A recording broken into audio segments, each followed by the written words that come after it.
Human റൈറ്റ്സിന് വിലയില്ലാതെയായി എന്ന് മാത്രമല്ല, ഇപ്പോൾ നമ്മൾ ഇത് പറയുമ്പോൾ നമ്മളുടെ ഈ കുറേ ആളുകളുണ്ടല്ലോ ഈ വോക്ക് തുരപ്പന്മാരായിട്ടുള്ള ആളുകൾ, ഇവർ ചെയ്യുന്ന എന്താണ്, ഇന്ത്യയിൽ അപ്പോൾ സ്ത്രീകൾക്ക് പ്രശ്നമില്ലേ, ഇന്ത്യയിലെ എല്ലാ സ്ത്രീകളും ജോലി എടുക്കുന്നുണ്ടോ, ഇങ്ങനെ ചോദിച്ചിട്ടാണ് ഇതിനെ കൗണ്ടർ ചെയ്യുന്നത്. നമ്മൾ പറയണത് എന്താണ്, ഇനീക്വാലിറ്റീസോ അല്ലെങ്കിൽ പ്രോബ്ലംസോ ഇന്ത്യയിൽ ഇല്ലാന്നോ അല്ലെങ്കിൽ അത് ഇറാനിൽ മാത്രമേ ഉള്ളൂ എന്നോ അല്ല നമ്മൾ പറയുന്നത്.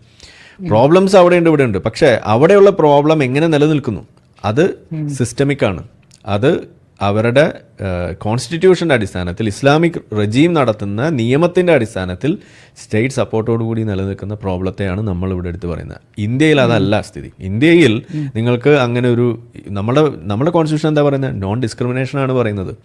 എന്നാൽ ഡിസ്ക്രിമിനേഷൻ നടത്തുന്ന ആളുകളുണ്ടോ, ഉണ്ട്. അവർക്ക് പണിഷ്മെന്റ് കൊടുക്കാനുള്ള വകുപ്പുണ്ട്. അതാരാ ചെയ്തു വെക്കുന്നത്, അതാണ് ഇവിടുത്തെ ഗവൺമെന്റ് ചെയ്തു വെക്കുന്നത്.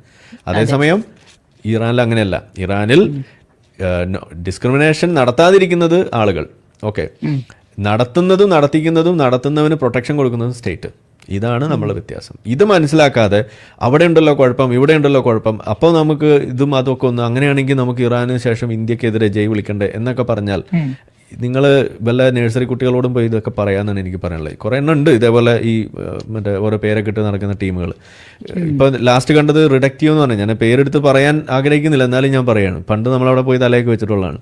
പക്ഷേ അവരുടെ നിലപാടുകൾ എന്ന് പറഞ്ഞാൽ ഇതുപോലുള്ള വളരെ ബാലിശമായ ഒരു കഴമ്പുമില്ലാത്ത സാധനങ്ങൾ ആളുകളെ പറ്റിക്കുന്ന പരിപാടി. ഈ വിശ്വാസികൾ ഇതിനേക്കാളും മാന്യന്മാരാണെന്ന് ഞാൻ പറയാം.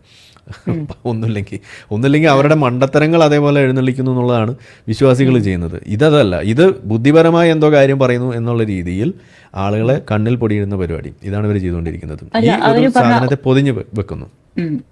ഒരു ബുദ്ധിപരമായി അവർ പറഞ്ഞ ഒരു കാര്യം എനിക്കിപ്പോ പറയണം.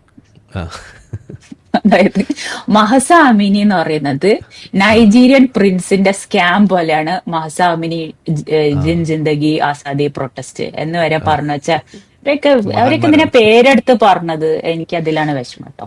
അല്ല, ഇത് നമ്മൾ ആളുകൾ അറിയണമല്ലോ. ഇത് നിങ്ങളത് കേൾക്കുമ്പോൾ, ആ വീഡിയോകൾ കേൾക്കുമ്പോൾ നിങ്ങൾ അവിടെ സ്വയം ചിന്തിക്കുക, ഈ പറയുന്ന സാധനത്തിൽ ഇങ്ങനെ കുഴപ്പമില്ലേ, നിങ്ങൾ സ്വയം ചോദിക്കുക. നമ്മൾ നിങ്ങളോട് ഒരു സാധനം വിഴുങ്ങണമെന്നല്ല പറയുന്നത്. അവർ നിങ്ങളോട് പറയണം അങ്ങനെയല്ല. അവർ നിങ്ങളോട് പറയുന്നത് വിഴുങ്ങണം എന്നാണ് പറയുന്നത്. നമ്മളതല്ല പറയുന്നത്. നിങ്ങൾ ഈ ചോദ്യങ്ങൾ അവരോട് ചോദിക്കുക, ഇതിന് കൃത്യമായ ഉത്തരം തരാൻ പറയുക.